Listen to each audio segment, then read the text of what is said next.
감사하신 하나님, 에베네셀 하나님, 살아계신 하나님, 우리 찬양 드리시오. 우리 감사합니다.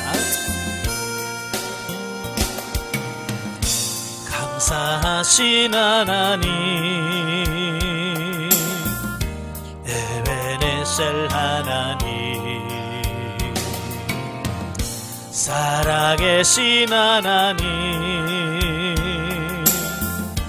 에베네셀 하나님, 여기까지 인도하셨네. 감사하신 하나님, 여기까지 인도하셨네. 살아계신 하나님, 감사하신 하나님, 에베네셀 하나님, 살아계신 하나님, 에베네셀 하나님.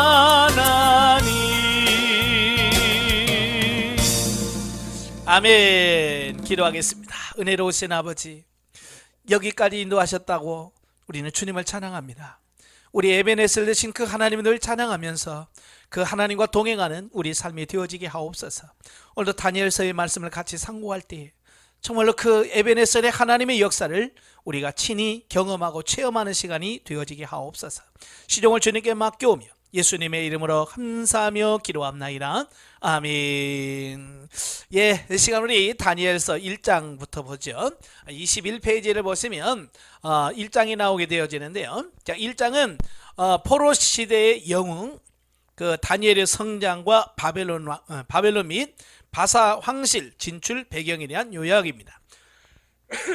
1절부터 7절은 어떻게 해서 다니엘이 바벨론의 왕실에서 성장하게 되었는가라는 그 배경에 대해서 설명을 해주고 있습니다. 예, 그러니까 다니엘이 포로로 끌려갈 때가 되냐면 BC 605년이죠.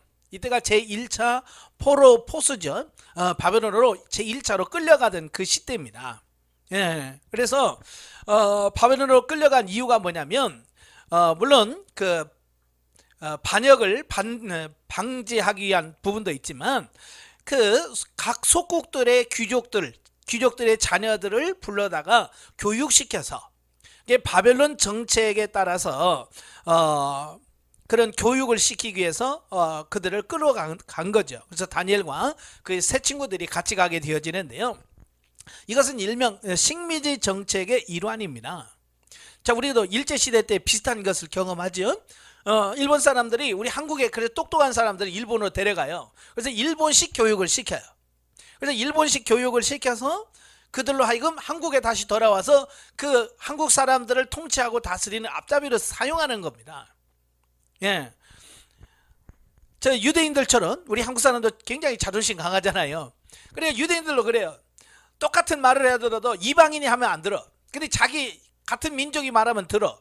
이제 그러니까 그런 걸 잘 아니까 그 왕족 귀족 중에서 똑똑한 사람들 데려다가 그 바벨론식의 교육을 시키는 겁니다. 그래서 그들로 하여금 나중에 이스라엘을 통치하고 이끌어가기 위한 어떤 그런 식민지 정책의 일환이죠. 자, 여기서 주는 교훈이 두 가지인데요. 첫째는 뭐냐? 비록 하나님의 백성이라 하더라도 그들이 범죄한 것에 대한 하나님의 징계는 필연적으로 임한다는 겁니다. 예, 그러니까 하나님께서 선택된 이스라엘 백성이라도 하나님 앞에 범죄하니까 어때요? 바벨론 포로로 끌려가는 이런 심판을 받게 되더라 라고 하는 거고, 또 한 가지는 하나님은 징계 중에서도 택한 백성만큼은 끝까지 지켜 보호하신다는 사실을 말씀해 주고 있습니다. 예, 바벨론 포로로 끌려가서도 거기서 망하는 것이 아니라 그를 끝까지 지켜주신다는 거예요.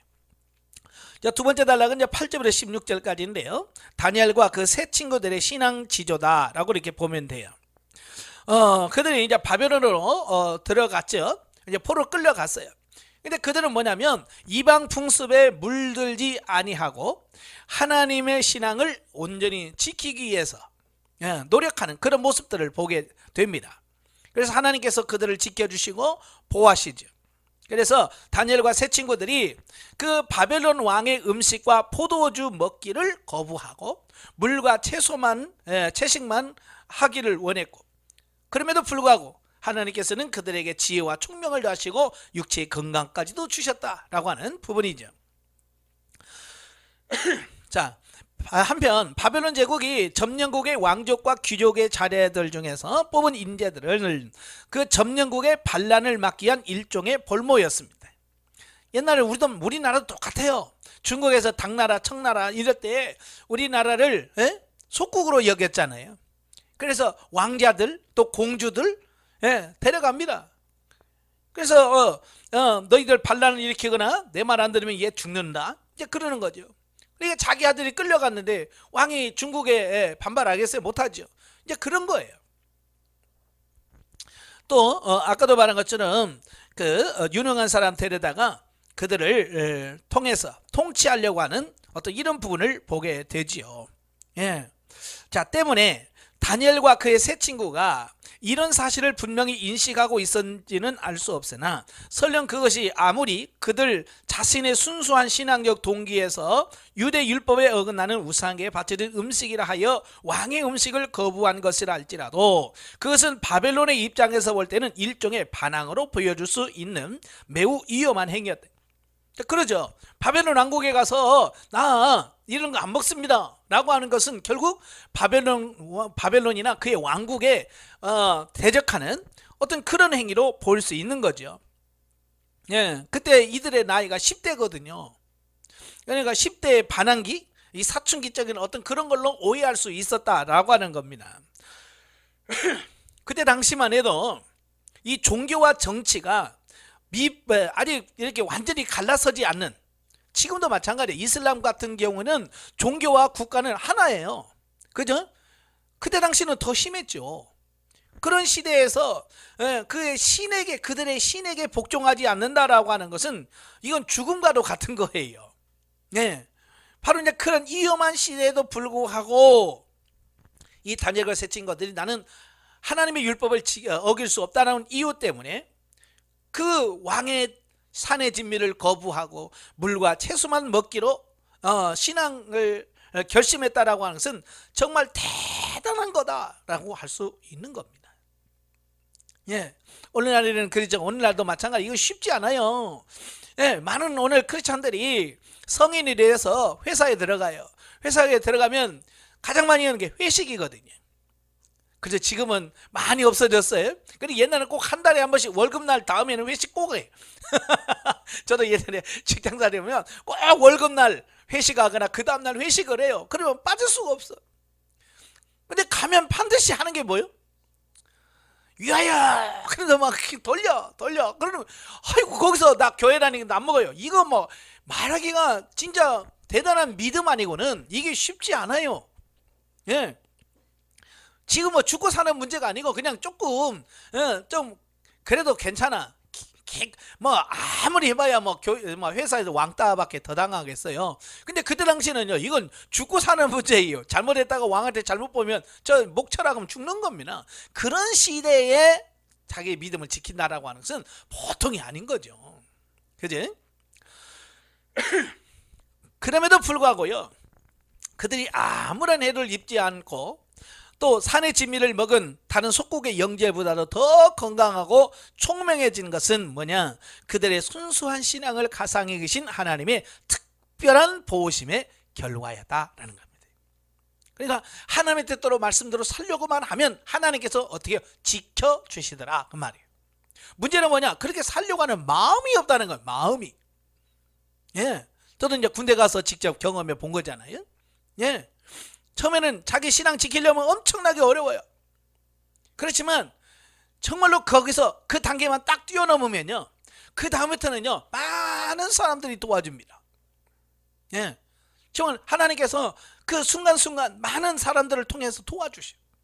저 같은 경우는 막 처음에 가서 교회 간다고 했더니 중대에 나밖에 없으니까 작대기 하나 달고 들어가서 나 교회 가겠습니다. 그러니까 뭐 이거 뭐 기합 빠졌다고 그러면 막 여기서 막 혼나죠. 그런데 때가 되니까 이제 그게 인정이 되는 거예요. 중대에서 저놈은 맨날 아무리 맞아도 교회 갈 놈이다. 그러니까 그다음부터는 어차피 되니까 야 가 빨리 그렇게 돼버리는 거예요. 그 기간이 많이도 아니야. 한 달 내지 두 달이에요. 근데요, 대부분이 그 크리스찬들이 군대에 와서 그걸 못 버티는 거예요. 그걸 제가 다리를 다 놓아주고요, 예, 다 해놔도 못해. 왜? 이런 믿음이 없어서 그래. 오늘 여러분도 마찬가지예요. 하나님께서 여러분을 지켜주십니다. 우리 하나님 말씀도 살려고만 하면 지켜주셔. 근데 그 마음이 없으면 어쩔 수가 없어요. 17절부터 21절까지 보면 이제 바벨론 왕실에서 높은 지위를 얻은 다니엘. 그가 왕실에서 3년간의 교육을 받습니다.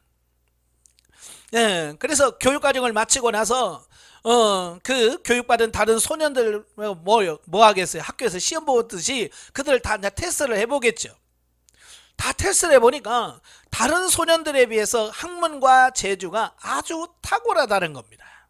예, 그래서 아주 탁월하니까, 예, 그 나라에서 제일 좋은 황실의 종교 자문기관에 들어가서 관리로 일하게 됩니다. 여러분, 신정 국가에서요 제일 좋은 자리가 뭐냐, 종교를 관리하는 것이 최고거든요. 예? 거기가 제일 어찌 보면 요즘에 보면 제일 좋은 자리예요. 예. 그래서 인정받으니까 그가 관리가 된 후에도 지혜와 총명으로 인하여 왕의 특별한 총애를 받은 사실이 나오고요. 자, 그리고 다니엘이 바사왕 고레스 원년 곧 BC 538년까지 활동한 사실을 제시하고 있습니다.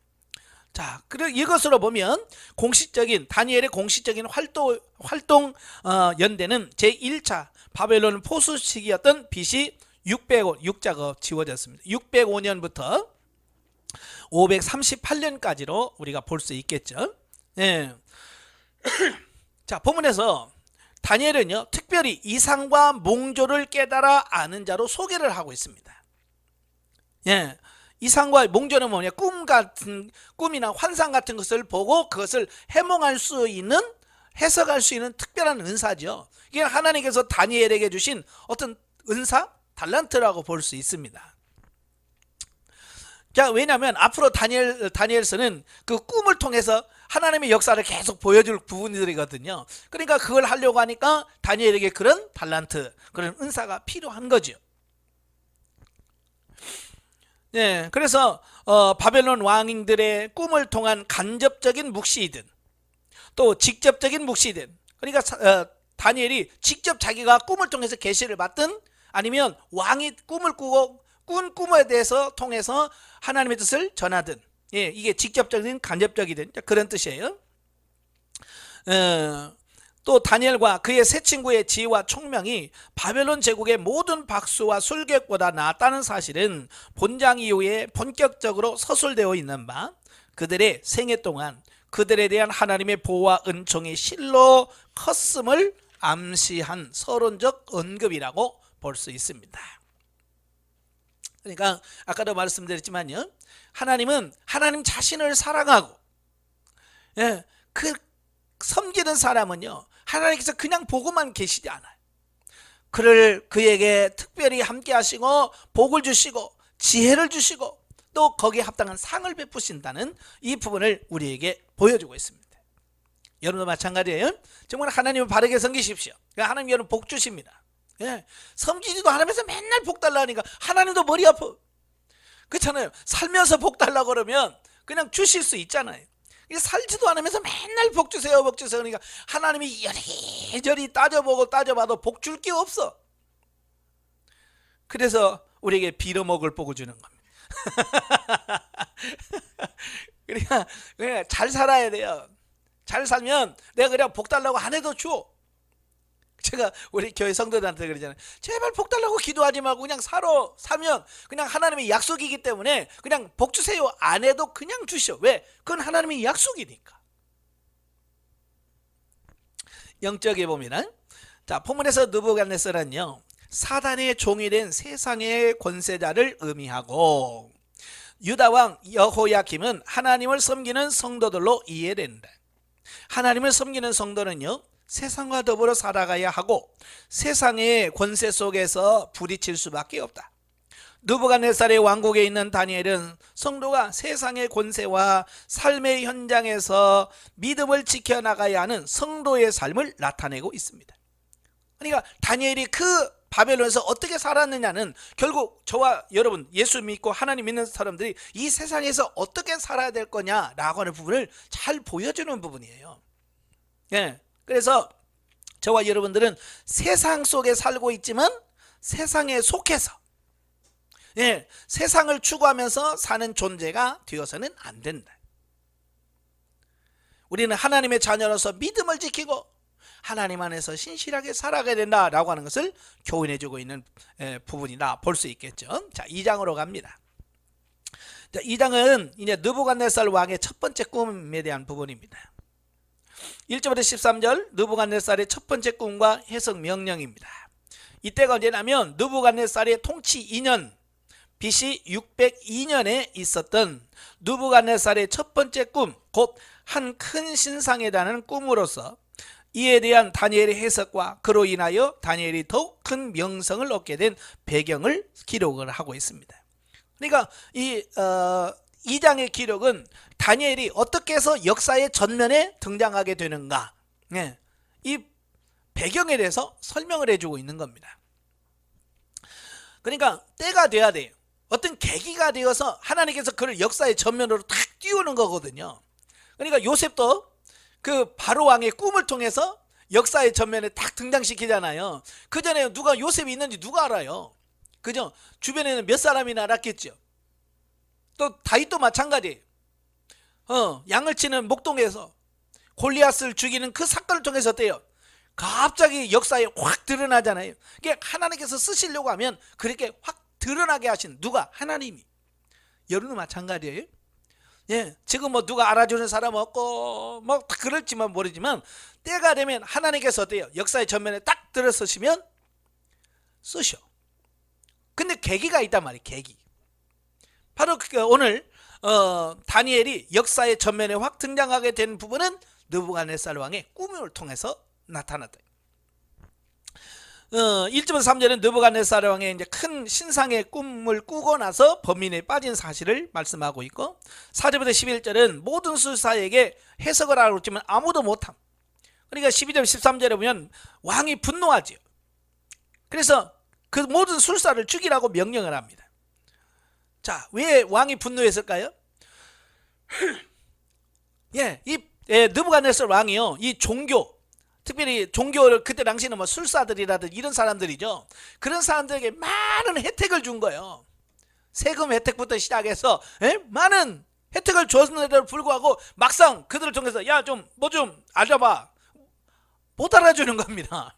꿈을 꿔놓고 야 해석해봐, 근데 못 되는 거야. 그러니까 왕의 입장에서 내가 이렇게 지원해주고 내가 후원했는데 이런 것도 못하냐? 왕의 입장에서는 화가 나겠죠. 그러니까 죽이라고 명령하는 겁니다.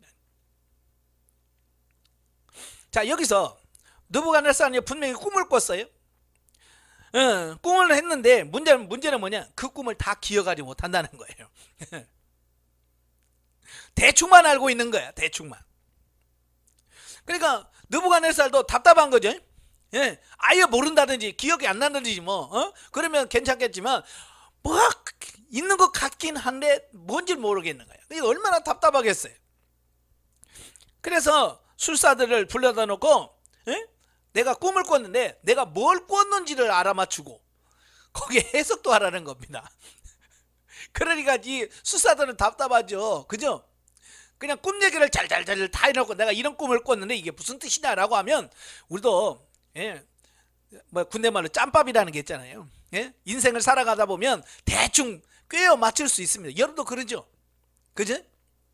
성도들이 목사님 나 꿈 꿨어요. 뭔데? 그러면 꿈 얘기하면 아이고 대충 이렇게 하면 다 맞아. 그 버리라는 거야. 포기하라는 거야. 이렇게 할 수 있다. 왜? 꿈을 들으면 대충 알 수 있어. 근데 꿈을 모르는데 뭐 어떻게 해석을 해요? 그렇잖아요? 꿈 얘기도 안 하면서 야 목사님 내가 꿈을 꿨는데요. 내 그 꿈도 맞추고요. 그 꿈에 뭔지도 가르쳐 주세요. 그러면 여러분 알아겠어요? 나도 모르겠. 가끔 뭐 꿈을 다 얘기해도 모르겠는데. 예. 그러니까 이건 하나님이 하시는 거죠. 그러니까 이는 역으로 그 꿈이 바벨론 술사들이 믿는 이방인 신을 통해서는 결코 알아맞힐 수 없는 하나님께서 주신 꿈이라는 것을 분명하게 말씀해 주고 있습니다. 그래서 하나님께서 그렇게 하나님이 하셨다라고 하는 것을 증명하기 위해서 꿈을 확 보여주고 기억 일부를 싹 쥐어버린 거야. 이게 하나님이 하신 거죠. 14절부터 23절까지 보면 다니엘이 받은 하나님의 계시와 다니엘의 찬양에 대한 말씀이에요. 그러니까 이 술사들을 다 죽이라고 하니까 그 종교국에 속해 있는 다니엘과 그의 세 친구들까지도 죽이는 거. 왜? 그 소속이니까.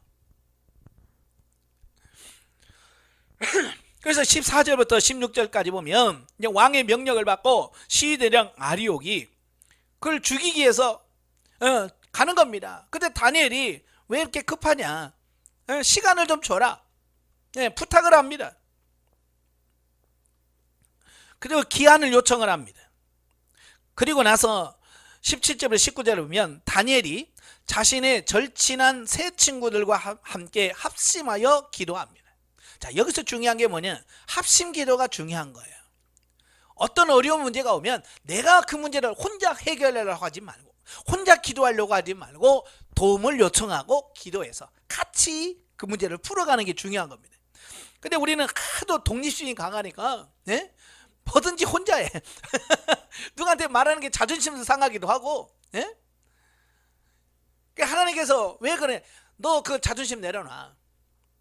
그래서 내게 고난을 주실 때가 있거든요. 바로 이제 그럴 때 그 자존심 내려놓고 목사님 내가 이런 문제가 있습니다. 같이 기도 좀 해주세요. 이렇게 또 내 문제도 마찬가지고 교회 같은 성도들한테도 같이 해서 기도할 수 있는 어떤 이런 부분을 마련해 주는 것이 중요하다고 말이에요. 물론 혼자 하나님과 1대1로 기도할 부분도 있어요.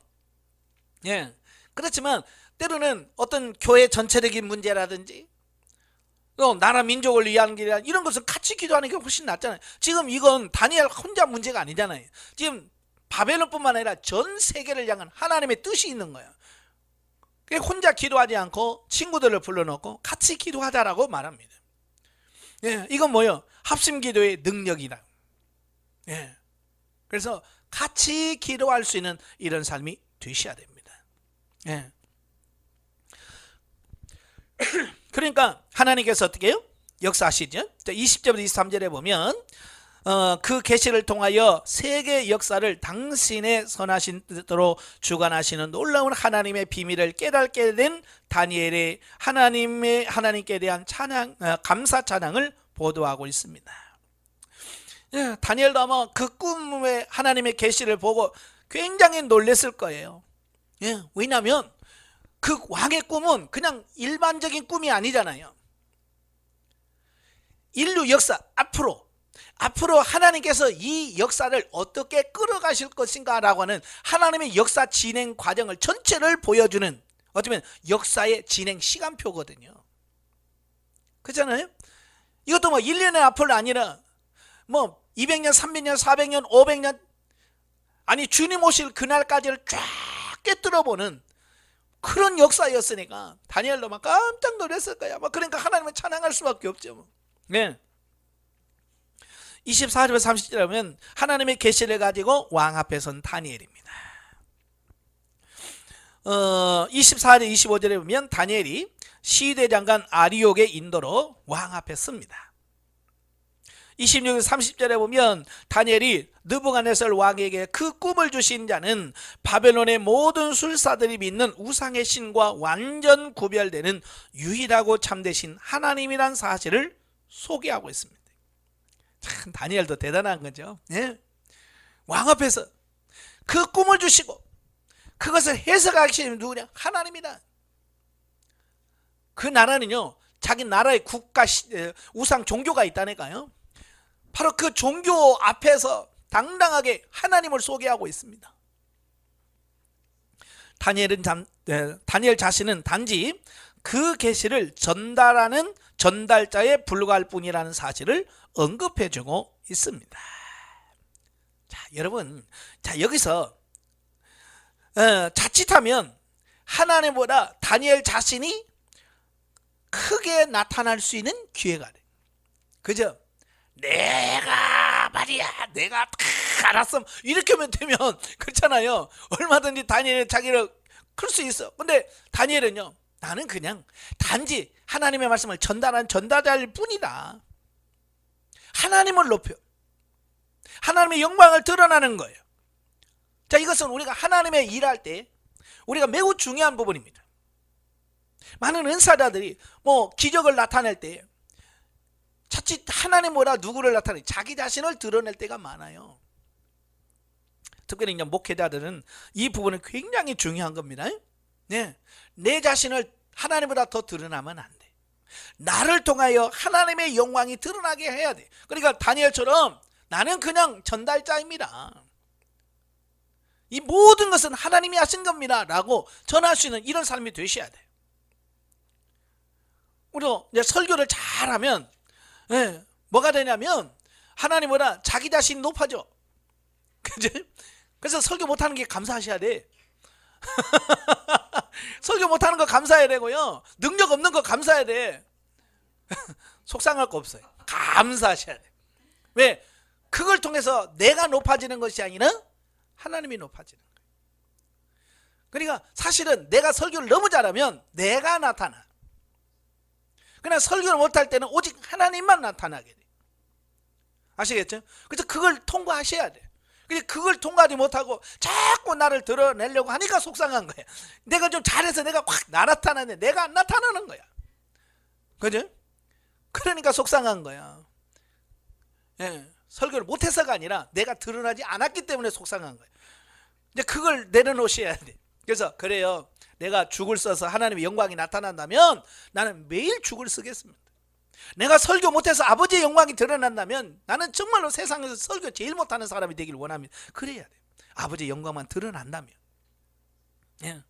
저도 예전에는 설교 잘하려고 막 기도했어요. 하나님 능력을 주옵소서. 한마디 막 저 사람 막 다 깨지게 해서 막 그랬는데 이제 그거 아니야. 하나님 죽서라면 죽서겠습니다. 제가 낮아서 하나님의 영광만 드러난다면 저는 얼마든지 못할 수 있습니다. 그러니까 잘하려는 부담이 없으니까 너무 편한 거예요. 그렇다고 해서 설교 막 함부로 한다는 게 아니라 설교에 대한 부담감이 내려지면서 스트레스가 줄어들면서 내가 아니라 하나님이 나타나게 되는. 그러니까 가끔 저 혼돈도 치잖아요. 설교도 하다 보면 어찌든 막 기가 막히게 잘 될 때가 있어. 그럴 때 내가 느끼는 것은 뭐냐, 이건 내가 이 정도는 아닌데, 이건 하나님이 도우셨다, 이건 하나님이 하신 거예요 라고 나올 수밖에 없는 거예요. 아시겠죠? 그러니까 안 되는 게 감사하셔야 돼요. 이런 다니엘의 모습을 통해서 실로 하나님의 택한 백성들로서 마땅히 가져야 될 삶의 자세가 어떠해야 되냐, 이걸 우리에게 잘 가르쳐 주고 있습니다. 즉 다니엘은 아무도 왕의 꿈의 내용과 그 해석을 말해주지 못하였고 이제 자신만이 그것을 말할 수 있는 상황이에요. 아무도 모르고 자기만 안단 말이에요. 그죠? 하나님이 가르쳐 줬으니까. 아마 보통 사람 같으면 왕 앞에서도 말이지, 내가요 그러면서 내가 자기를 막 드러냈을 거야. 그런데 다윗은 그러지 않고 우리 하나님의 종일 뿐이라고. 이건 하나님이 하신 거라고. 그래서 하나님의 영광을 드러내는 이런 부분들을 보게, 하나님께서 왜 다니엘을 그렇게 크게 쓸 수밖에 없는가, 바로 이런 이유 때문에 그런 거예요. 만약에 여기서 다니엘이 잘난 척해서 봐, 그건 다니엘 그 다음은 없었을 거예요. 그냥 그 사건으로 끝냈을 거예요. 그러나 그가 겸손하게 하나님 앞에 쓰여지니까 그가 나중에 바벨론이 망하고 바사라는 제국이 했는데도 불구하고 바사의 또 총리가 돼요. 이게 대단한 거예요. 여러분도 겸손하시길 바래요. 자, 31절부터 45절까지 보면 다니엘이 밝힌 큰 신상 꿈 내용을 해석하는 내용이 나옵니다. 자, 다니엘서는요 대제국을 중심으로 하는 세계사 전개 과정에 대한 묵시가 총 5개가 나옵니다. 2장에 나오고요, 7장, 8장, 9장, 10장에 나오는데 그 중에서 세계사 전개 과정 전체에 대한 가장 포괄적인 내용을 담고 있는 부분이 바로 본문의 큰 신상 꿈이고요. 또 7장에 나오는 내 짐승에 관한 묵시가, 이건 앞으로 인류 역사를 하나님께서 이렇게 세속사를 이끌어갈 거다라고 하는 것을 보여주는 부분이에요.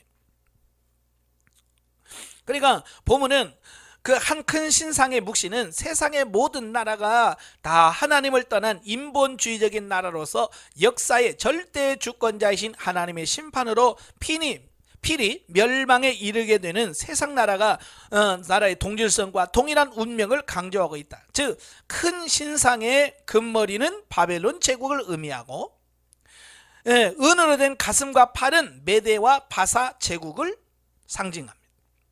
그 다음에 노수로 된 배와 넓적다리는 헬라 제국을, 그 다음에 철로 된 다리는 로마 제국을, 철과 흙으로 된 발과 발가락은 로마 제국 이후 멸망할 모든 나라를 상징한다라고 하는 겁니다.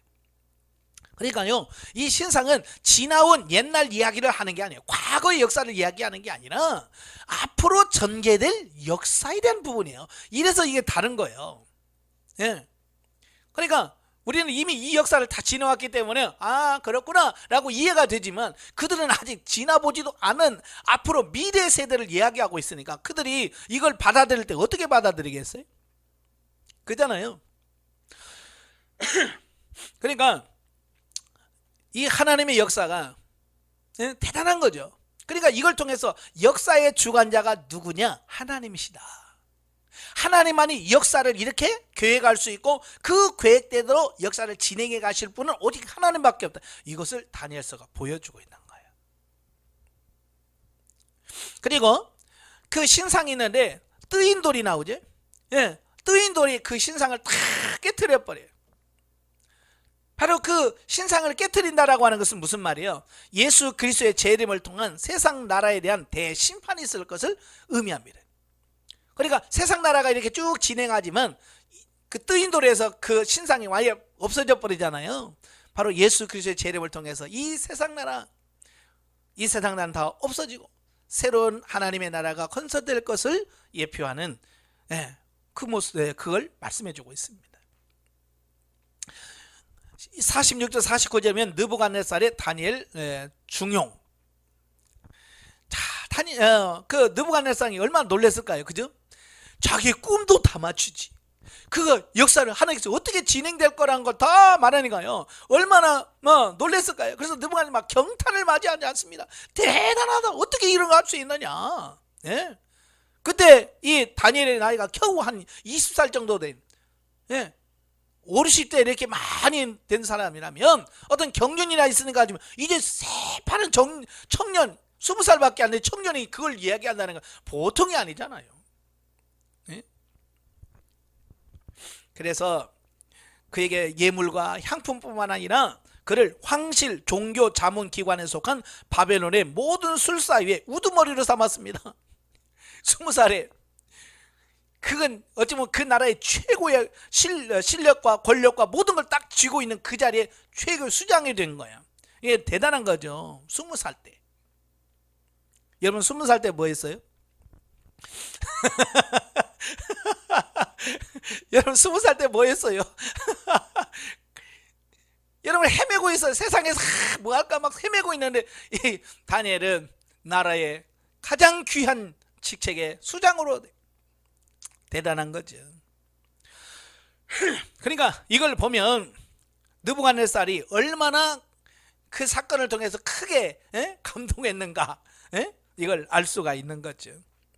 그러니까 천하를 호령하던 대제국 바벨론의 왕 느부갓네살 자신이 다니엘이 믿는 하나님 여호와를 모든 신의 신이요 모든 왕의 주제로 찬양한 사실은 직간접적인 묵시를 통하여 대제국의 흥망사를 중심으로 한 세계사 전개 과정에 대해 보여줌으로써 세계와 역사에 대한 하나님의 절대 주권을 증거하고 있는 본서 전체의 주제를 압축하여 보여주고 있다라고 하는 겁니다.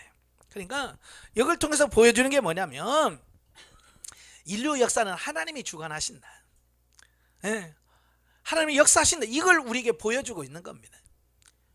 여러분도 그걸 믿으셔야 돼요. 예. 이걸 믿는다면 여러분들이 늘 하나님을 의지하고요. 하나님께 기도하면서 하나님께 맡깁니다. 근데 이걸 못 믿으면요. 기도하면서도 못 맡겨. 하나님께서. 내가 맡겨. 내게 맡겨. 너희 교회 나한테 맡겨. 너희 가정 나에게 맡겨. 그러면 우리는 뭐야? 말로는 맡긴다고 하잖아요. 다 맡깁니다. 그래 놓고 어때요? 예. 하나도 안 맡겨. 어느 부흥 강사님이 그러더라고요. 하나님의 나 짐 다 내려놓고 하나님 다 내려놓습니다. 그리고 갈 때 되면 또 다 주섬주섬 다 싸갖고 간대. 놓고 가야 돼. 또 무거 다 내려놨다가 다 지고 간다는 거야. 왜? 못 맡겨. 혹시 우리도 하나님께 못 맡기고 있는지 우리 자신을 되돌아 보셔야 돼. 영적에 봅니다. 자, 육안으로 보여지는 소위 세계는 소멸되고 일시적이고 유한한, 그죠? 우리가 사는 이 세상은요, 영원할 것 같지만 절대 영원하지 않습니다. 언젠가는 소멸되고 없어집니다. 보이지 않는 영적 세계에서의 삶은 영원히 소멸되지 않고 내세의 축복으로 쌓이게 되는 것을 보게 됩니다. 그래서 지혜 있는 사람은 땅에다가 투자하지 않아요. 여러분 주식하나요? 저도 주식은 하나도 없습니다만 주식하는 사람들 보면 그래요. 예, 딱 봐가지고 유능한 이제 막 뜰 것 같은 거기다가 투자하지, 망하는 데다가 투자 안 하거든요. 세상 사람들도요, 망하는 회사에다 투자 안 합니다.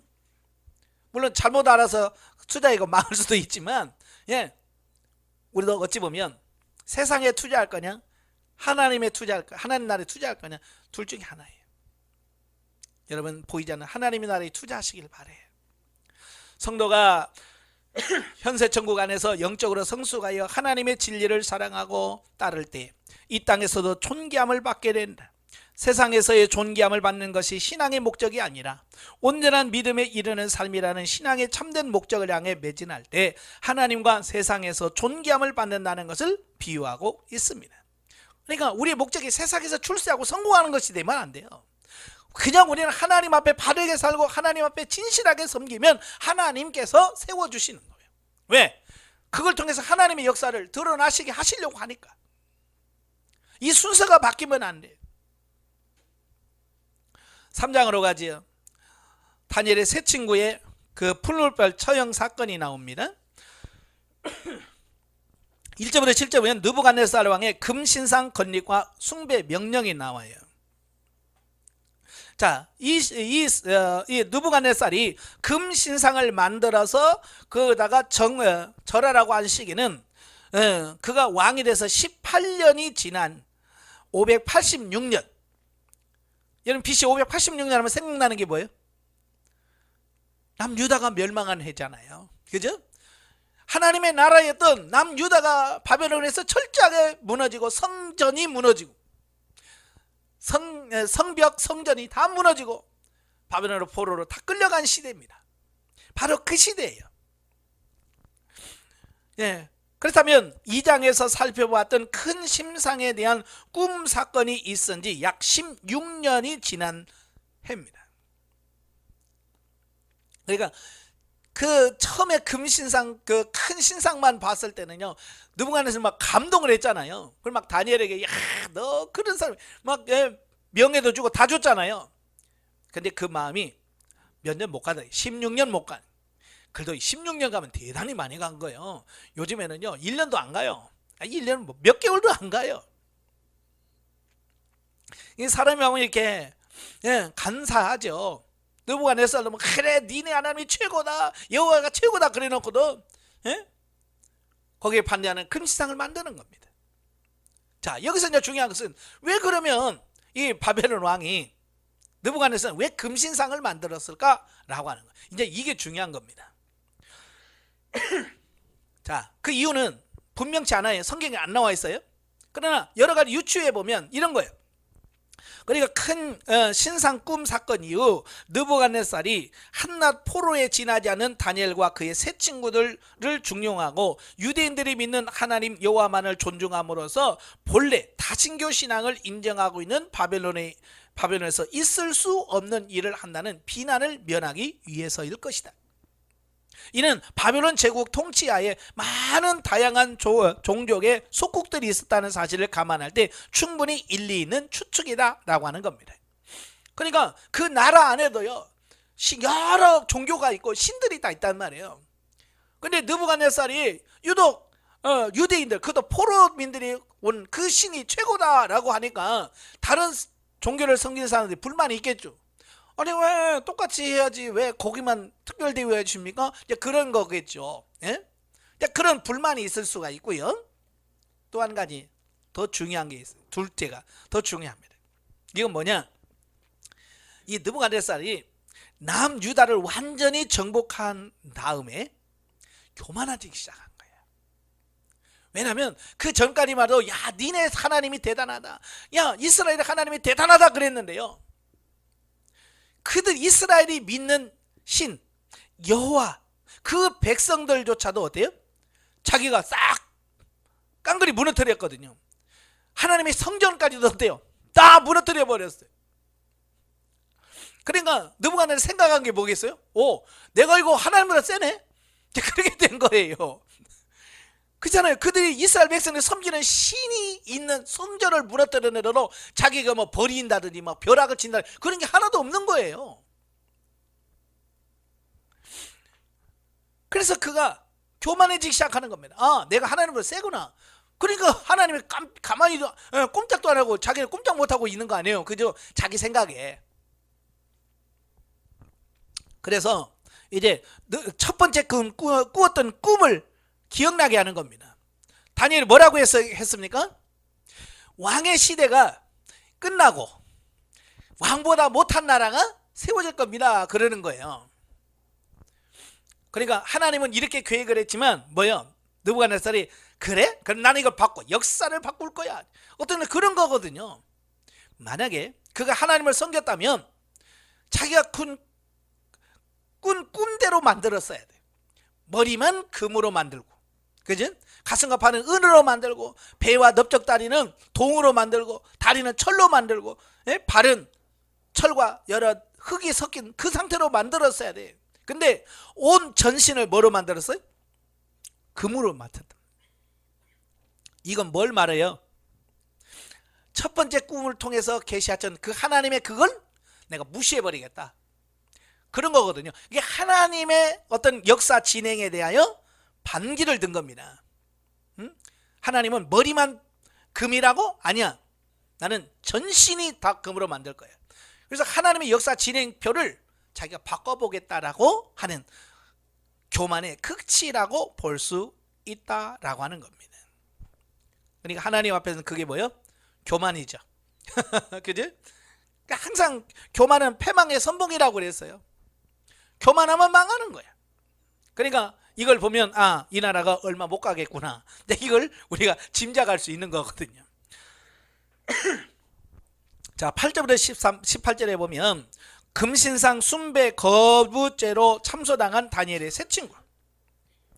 보면은 여호와 하나님만을 유일한 절대자로 믿고 오직 그분만 섬기겠다는 신앙 각오로 금신상 숭배를 거부한 다니엘의 세 친구 사드락과 메삭과 아벳느고가 참소를 당하여 왕 앞에 끌려가 신문을 받는 내용들이 기록이 되고 있어요. 특별히 8절에 12절에 보면 다니엘의 세 친구가 금신상에 절하지 않는 사실을 몇몇 갈대아인들이 왕에게 참소합니다. 예. 이 세 친구들은요, 자기가 믿는 하나님을 버리고 신상에 절할 수가 없습니다. 그들도 다니엘이 그 꿈 해석할 때 그 자리에 있었으니까 그게 무슨 뜻인지 다 알고 있겠죠. 그죠? 근데 하나님의 뜻을 정면으로 거스리는데 어떻게 가서 거기다가 맞습니다 라고 채창할 수 있습니까? 양심상, 신앙 양심상 도무지 알 수가 없는 거예요. 그래서 그들은 거부할 수밖에 없었던 거죠.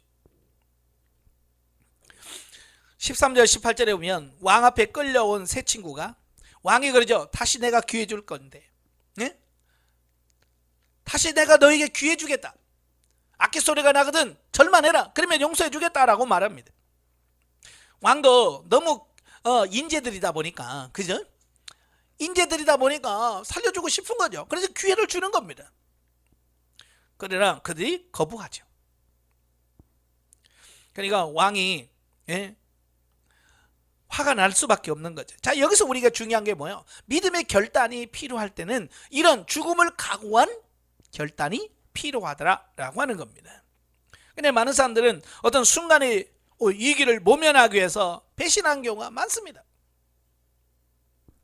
우리나라에도 그런 때가 있었잖아요. 일제시대 때 신사참배 거부, 주기철 목사님 같은 분들은 그 신사참배를 거부하다가 옥사했습니다. 그러나 그 많은 것들을 견디다 못한 많은 목회자들이 결국은 총회에서 어때요? 신사참배는 우상숭배가 아니고 단지 국민의례다, 이렇게 가결하는 것을 보잖아요. 참, 이 다니엘의 세 친구와 같은 이런 믿음과 어떤 신앙의 결단이 그때 있었으면 어떻게 했을까? 우리나라가 어떻을까? 그죠? 그걸 고민하는 겁니다. 그래서 지금도 우리나라 이렇게 어렵고 힘들 때마다 꼭 들고 나온 게 뭐예요? 신사참배 죄를 회개하자, 그러잖아요. 여러분도 나중에 후회하지 말고 때로는 이 세 친구들처럼 죽음을 각오하고 이런 신앙적 결단을 할 수 있는 이런 삶이 되셔야 돼요. 자, 넘겨서 한편 다니엘의 세 친구들을 왕에게 참소한 갈대아인들의 정체가 누굴까라고 하는 겁니다.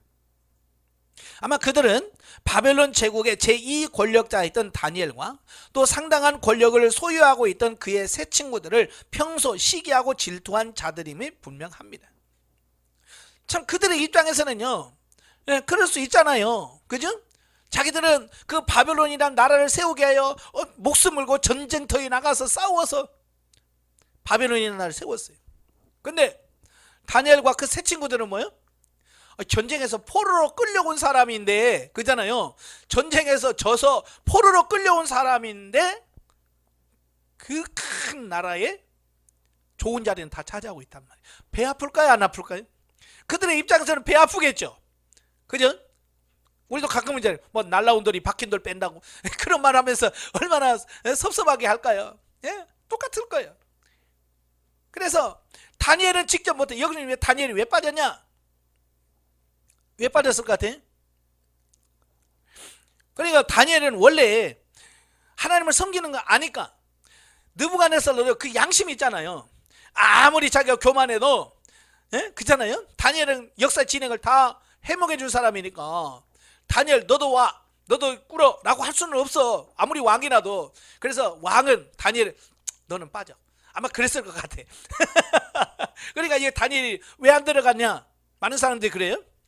왜 안 들어갔냐, 다니엘을 그럼 절했냐 라고 할 수 있는데 아니거든요. 만약에 이때 다니엘이 절했으면 그 뒤에 다니엘 없는 거야. 근데 워낙 다니엘은 왕의 신임을 받으니까 너는 빠져라, 그래서 했는데 이 다니엘의 세 친구들은 아직 그 다니엘급은 아니거든요. 그러니까 그들은 갔다가 그런 고난을 당하는 거죠. 자, 이건 뭘 말하냐면 사단이 공격할 때도 우리가 수준이 자기보다 세면 공격할까요, 안 할까요? 안 해요. 피라미들 공격해서 저거 내가 넘어뜨릴 수 있을 거야 라고 하면 공격하는 겁니다. 자, 저와 여러분도 마찬가지예요. 영적으로 어느 수준에 딱 올라가면 마귀가 못 건드려요. 근데 이거 막 이제 막 영적으로 살려고 막 영성 훈련 받고 막 하려고 하면 지금은 어때요? 사탄이 어떻게 하면 이길 수 있을 것 같거든요. 그러니까 막 집중적으로 공격하는 거예요. 왜? 더 이상 성장하면 안 되니까 못하게 막는 겁니다. 그래서 훈련 과정에서는 엄청난 훈련이 있는 거예요. 그래서 막 사람 훈련, 또 물질 훈련, 환경적인 훈련 막 이런 걸 통해서 계속 공격하는 겁니다. 왜? 포기할 가능성이 있기 때문에 그래요. 그러나 다니엘처럼 어느 급에 딱 올라가면 다니엘은 건드려 봐야 끄떡도 없어. 상대가 안 되는 거야. 그러니까 아예 다니엘은 건들지 못합니다. 그래서 다니엘은 못 건들고 그 밑에 있는 이 세 친구들만 그들이 건든 거예요.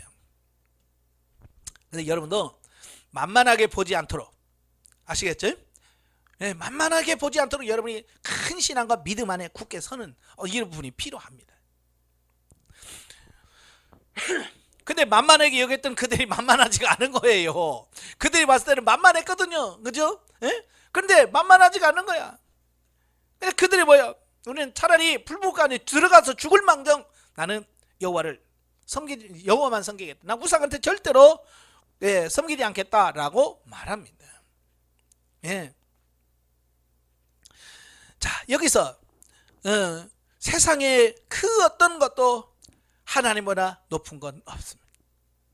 하나님 외에 섬겨야 될 그것은 내 생명도 거기에 비교할 수 없습니다.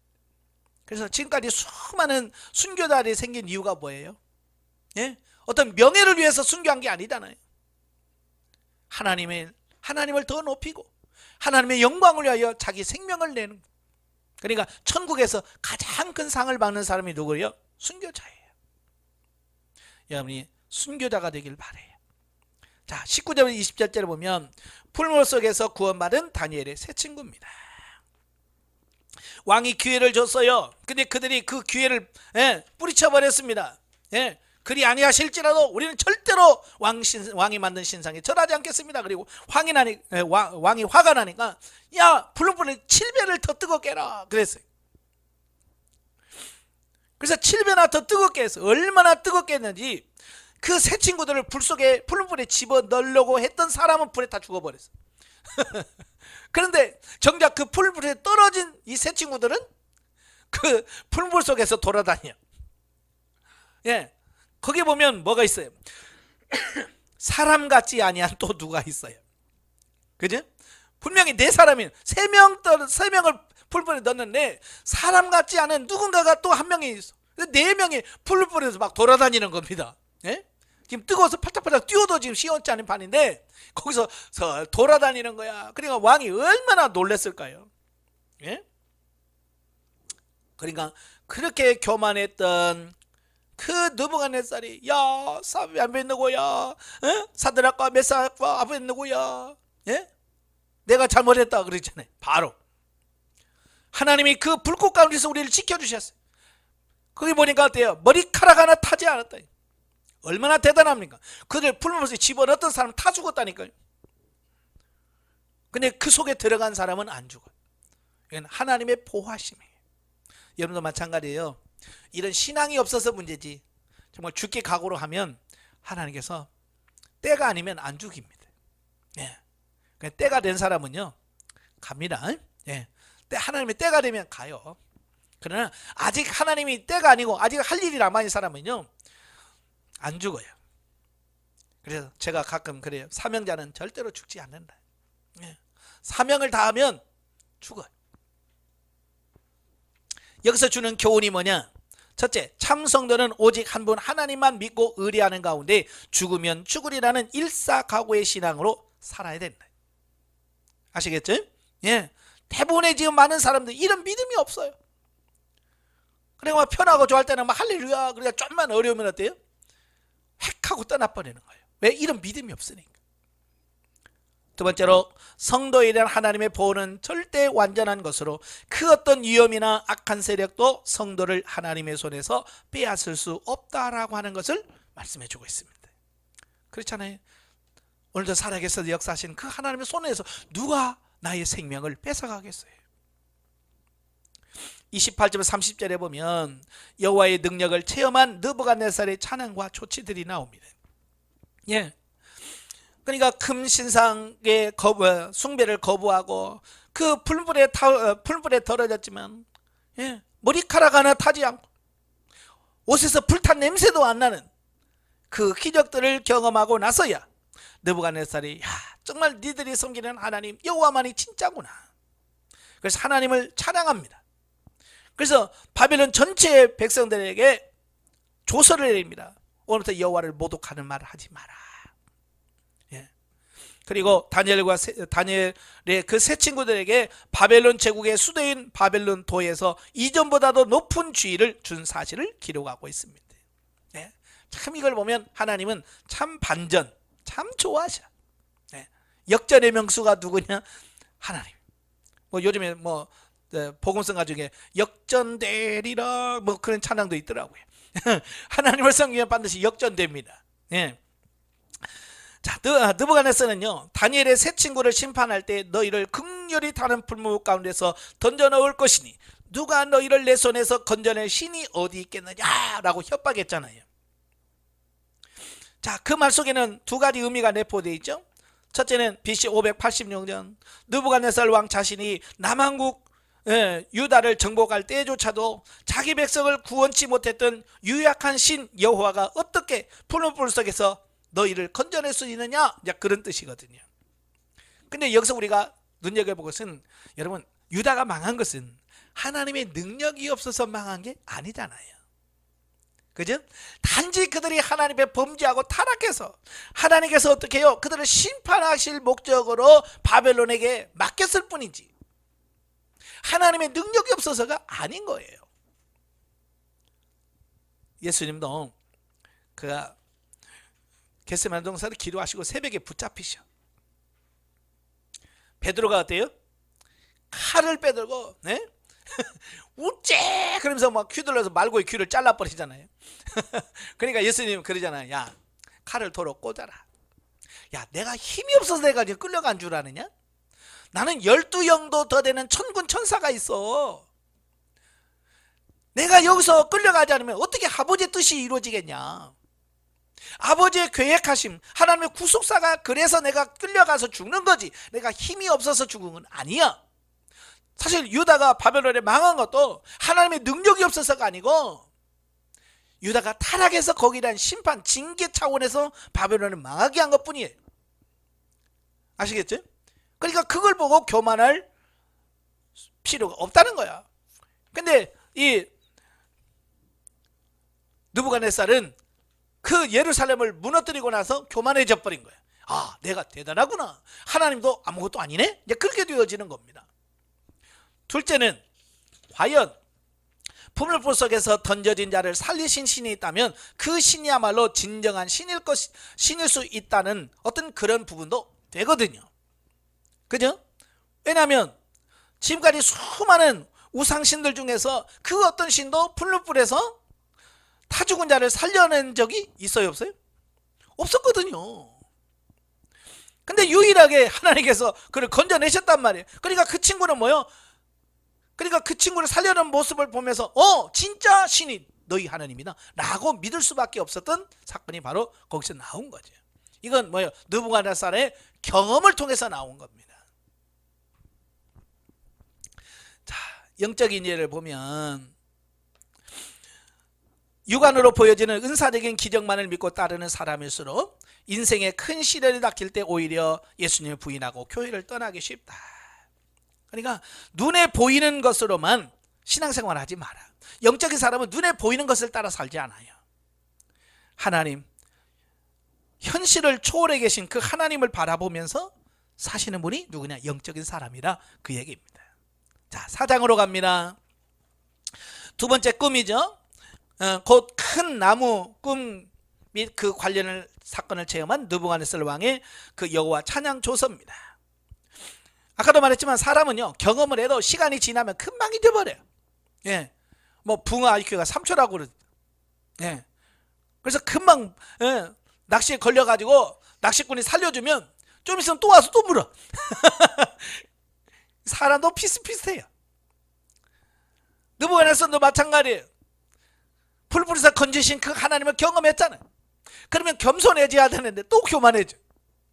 그러니까 하나님께서 교만한 느부갓네살에게 그를 심판하시고 징계하신다라고 하는 꿈을 또 보여주시는 거죠. 자, 1절부터 3절에 보면 느부갓네살 왕의 그 조서 내용이 나옵니다. 그러니까 이건 뭐요? 두 번째 꿈을 그 경험을 다 하고 나서 백성들에게 야, 진짜 하나님이 진짜 하나님이더라, 이걸 모든 백성들에게 선포하는 조서를 내리는 내용이 나옵니다. 그래서 여기는 이 조서는 다니엘이 어떻게 각색한 것이 아니라 그냥 그대로 그대로 원본 그대로 올리는 거죠. 그래서 사실이라 그 말입니다. 자, 4절부터 18절에 보면 느부갓네살 두 번째 꿈을 꿉니다. 그 두 번째 꿈이 뭐냐? 4절부터 7절에 보면 느부갓네살이 두 번째 꿈을 꾼 때에 간략한 언급이 되어 있고요. 그가 고민을 하고 있습니다. 예. 그래서 모든 박사들과 다른 사람을 물어봤지만 대답이 안 돼요. 왜? 하나님이 주신 것은 그 누구도 알 수가 없거든요. 그래서 고린도전서에 보면 영적인 것은 영적인 사람이라야 분별이 되는 거예요. 그러니까 하나님이 주신 것은 하나님의 사람만이 분별하는 거예요. 그래서 다니엘을 부르지 않으려고 했지만 할 수가 없는 거예요. 왜? 그걸 알 수 있는 사람 다니엘밖에 없는 거예요. 그래서 다니엘 빼고 다 물어봤지만 대답하는 사람이 없는 거예요. 그래서 결국은 뭐야? 아, 다니엘밖에 없구나. 그래서 다니엘을 불러서 그 꿈에 대해서 해석을 해 주는 거죠. 자, 여기서 이 꿈은요, 다른 꿈들은, 다른 계시들은 대제국을 중심으로 하나님께서 어떻게 이끌어 나가실 거라는 건 세계사 전개 과정과 연관이 있는데, 이 두 번째 꿈은요, 느부갓네살 왕 개인에 관한 부분이에요. 예. 그러니까 이 꿈을 통해서 뭐요? 그 대제국의 왕이라 할지라도 하나님 앞에서는 아무것도 아니다. 그 얘기를 하고 있는 겁니다. 그러니까 느부갓네살은요, 큰 나라의 제국의 왕이죠. 나라가 정말 세계에서 최강이죠. 그러니까 야, 내가 대단하다라고 생각했을지는 모르지만 하나님 편에서는 아무것도 아니다 라고 하는 것을 보여주는 그 부분이 오늘 이 꿈인 거죠. 19절 27절에 보면 느부갓네살의 그 꿈을 다니엘이 해석을 해줍니다. 19절에 보면 한 큰 나무의 꿈이 왕에 대한 하나님의 저주임을 알고 번민하는 다니엘의 모습이 나옵니다. 여러분, 그 꿈을 다 계시를 알고 보니까 그 왕에 대한 하나님의 심판 내용이거든요. 그죠? 그 앞에 금신상이나 뭐 이런 신상 같은 경우는 왕과 직접 관계가 없잖아요. 앞으로 인류 역사가 이렇게 진행될 거요 라고 하는 부분인데, 이 큰 나무의 꿈은요, 왕 자신에 대한 꿈이에요. 왕이 하나님의 심판을 받고 이렇게 될 겁니다 라고 왕에 대한 말씀이에요. 그러니까 아무리 다니엘도 대단하지만 왕 앞에서 그 얘기 하기가 쉬웠겠어요? 어렵죠. 그러니까 번민 속에 있는 거야. 이거 어떻게 해야지? 사실대로 얘기해야 되나? 그리고 왕이 사실대로 얘기해 달라고 합니다. 그래서 사실대로 얘기해 줍니다. 그 꿈이 뭐냐? 왕이 정신병에 걸려서 왕위에 쫓겨나 7대, 7년 동안 들에서 짐승같이 지내다가 하나님은 온 우주를 다스리는 대주제시며 역사를 주관하시는 절대자라는 사실을 깨달은 후에야 제정신이 되어서 다시 왕위를 되찾을 겁니다 라는 얘기예요. 그러니까 이거 뭐예요? 왕이 미쳐가지고 7년을 날뛸 겁니다. 그 얘기니까 왕한테 그 말하기 쉽겠어요? 어렵겠어요? 왕이 화는 이런 미친놈, 그러면 저 죽여라 그러면 다니엘도 죽을 수 있어요. 그렇잖아요. 근데 왕이 어쩌면 절대 권력을 쥐고 있는 상황이기 때문에, 그럼에도 불구하고 다니엘은 어때요? 하나님의 뜻을 제대로 전하는 겁니다. 그대로 전하는 게 이게 선지자의 사명이거든요. 27절을 보면 해몽을 끝낸 다음 다니엘이 왕에게 준 회개의 권면으로서 한 큰 나무의 꿈 내용대로 하나님의 징계를 받지 않으려면 지금이라도 즉시 회개라. 그 회개가 뭐냐? 불의를 멈춰라. 그 다음에 뭐요? 하나님을 경외하는가? 하나님을 경외하라. 그리고 의를 행하라. 예, 바로 회개를 촉구하는 내용입니다. 회개라고 하는 것은 뭡니까? 아, 내가 잘못했네. 그게 아니잖아요. 자기의 삶에서 완전히 돌이키는 걸 회개라고 그럽니다.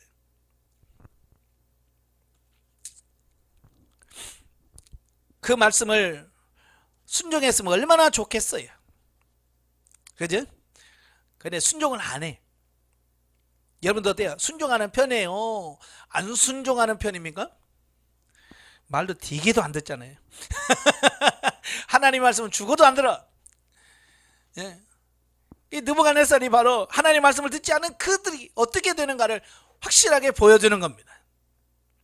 그래서 28절 33절에 보면 느부갓네살의 한 큰 나무 꿈의 성취가 되는 겁니다. 그러니까 다니엘의 해석가 그대로 되는 겁니다. 그래서 28절 29절에 보면 꿈이 성취된 시기가 왕이 꿈을 꾼 지 만 1년이 되던 때, 그러니까 하나님께서 뭐예요? 1년 동안 뭐예요? 기회를 주신 거예요. 무슨 기회? 회개할 기회. 너 회개하면 너 이런 거 없어 라고 기회를 준 겁니다. 근데 1년을 줘도 느부갓네살이 회개를 안 하는 겁니다. 그래서 결국은 뭐예요? 하나님께서 꿈을 통해서 보여준 대로 하나님께서 그를 징계하실 수밖에 없었어요. 만약에 다니엘이 말한 것처럼 그가 겸손해서 불의를 멈추고 하나님을 경외하고 의를 행했다고 한다면 그런 징계는 없었을 거예요. 그래서 느부갓네살은요, 자신의 그 두 번째 꿈대로 정신 이상 증세를 보인 시기는 분명치 않으나 대략 애굽과의 3차 전쟁에서 승리함으로써 그의 정복 전쟁이 BC 568년에 마감이 됩니다. 그 큰 나라 애굽까지 이겼으니 이제 더 이상 이제 더 이상 어떻게 할 수가 없는, 어찌보면 최고예요. 그때 당시만 해도 애굽이 그래도 아직도 힘을 쓰고 있었는데 가장 큰 나라까지 쳤으니 이제 느부갓네살 왕을 누가 뭐라고 할 사람이 없는 거예요. 그러니까 최고봉에 올랐을 때에 가장 교만했을 그때겠죠. 그러니까 다니엘의 말이 귀에 들어올까요? 안 들어올까요?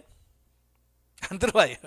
왜 하나님께서 우리를 이렇게 망하게 하신 다음에 하나님 말씀하실까? 이유가 있어요. 안 망하면 우리 말을 안 들어요. 그렇잖아요? 여러분도 그러잖아요. 지금 여러분이 교회가 막 1000명, 10,000명 됐을 때 지금 이 교육 받을까요? 제가 이런 강의하면 들어올까요? 귀에? 안 들어옵니다. 안 들어와. 교만하면요 죽어도 말이 안 들어옵니다. 다니엘은 그렇게 얘기를 안 들어요. 안 들어와. 왜? 교만한데 안 들을 수밖에 없지요. 그래서 1년이 지나서 그 다니엘을 통해서 주신 그 하나님의 경고를 까마득히 잊고 그냥 교만에 빠졌을 때 하나님께서 회개의 기회를 주었지만 그 회개의 기회를 놓친 거예요. 그래서 그가 정신병에 걸립니다. 그래서 정신병을 해서 자기가 손주를 착각하는 겁니다. 그래서 소처럼 들에 매여서 풀을 뜯어먹고 소처럼 짐승처럼 사는 겁니다. 여러분, 하나님을 떠나면요 이렇게 짐승 같은 삶을 삽니다. 그걸 상징적으로 보여주는 거예요. 34절 36절이면 회복된 느부갓네살 왕의 여호와 찬양조서입니다. 이렇게 꼭 경험하고 나서야 이런 고백을 할 수 있다면 참 안 하고 하면 좋잖아요. 그죠? 그죠? 그래서 그 경고대로 그대로 교만했다가 징계를 받고 정신 이상 증세로 짐승과 같은 비참한 생활을 하게 됩니다. 정한 기한 7년이 돼서야 비로소 그가 하나님의 존재를 깨닫게 됩니다. 그리고 세계 만민에 대한 그분의 절대 주권을 인정합니다. 그리고 그가 찬양을 합니다. 그리고 나서 그가 왕권이 회복된 이후에 조서를 내려서 당시 왕 자신이 여호와 하나님께 대한 신앙 고백을 담은 찬양과 여호와께 대한 모든 인생의 교만을 경계하는 내용을 기록하고 있습니다. 그러니까 제가 가끔 강의하다가 농담으로 그러잖아요. 맞고 잘하실래요? 그냥 잘하실래요? 그냥 잘해야죠. 꼭 이렇게 느부갓네살처럼 한 절 맞아야 정신 차는 사람이 있거든요. 맞지 않고 잘하시길 바래요. 자, 영적에 보면 우리들이 하나님의 크신 이적과 기적을 경험할 때 다른 사람들이 살아계신 참 하나님께 영광을 돌릴 수 있는 것처럼 이 세 사람의 죽음을 초월한 믿음 때문에 거기 주님이 함께 하시는 것을 그들이 보았고, 그래서 느부갓네살 왕이 친히 살아계신 하나님을 지극히 높이신 하나님이라고 높이면서 하나님의 이적과 기사를 알게 된 조서를 내리고 널리 알리는 모습이 4장 1절부터 3절에 나옵니다. 그러니까 여러분도 마찬가지예요. 여러분의 삶을 통해서 정말 하나님이 살아계시다, 저분 보면 하나님이 살아계시기 맞아, 이렇게 돼야 돼요. 아멘이십니까? 근데 요거도 먹으면 안 되네. 시계 목사라고 저게 뭐라고 이러면 안 돼요. 내가 삶을 잘 살아야 돼. 그리고 나서 그 꿈대로, 나무 꿈대로 그 모든 것을 경험하고 나서 그가 고백하는 내용이 나옵니다. 우리가 하나님 말씀은 진리예요. 그러니까 하나님 망한다면 망한 거예요. 죽으면 죽는다 그러는 거예요. 그러니까 느부갓네살은 교만해서 하나님께서 주신 기회를 놓치는 자가 되지 말고 끝까지 순종해서 하나님 뜻을 이루는 여러분 되시길 바랍니다. 기도하겠습니다. 은혜로우신 아버지, 오늘 본문을 보면 인류 역사를 주관하시고 가시는 분이 하나님인 것이 분명합니다. 우리의 인생사를 주관하시고 역사하시는 분도 하나님이십니다. 그 하나님께 모든 걸 맡기고 겸손하게 하나님의 뜻을 따라 순종해가는 우리가 될 수 있도록 도와주시옵소서. 우리를 통해서 아버지의 뜻만, 선하신 뜻만 나타나게 하옵소서. 예수님의 이름으로 감사하며 기도합나이다. 아멘. 하나님께 드립니다.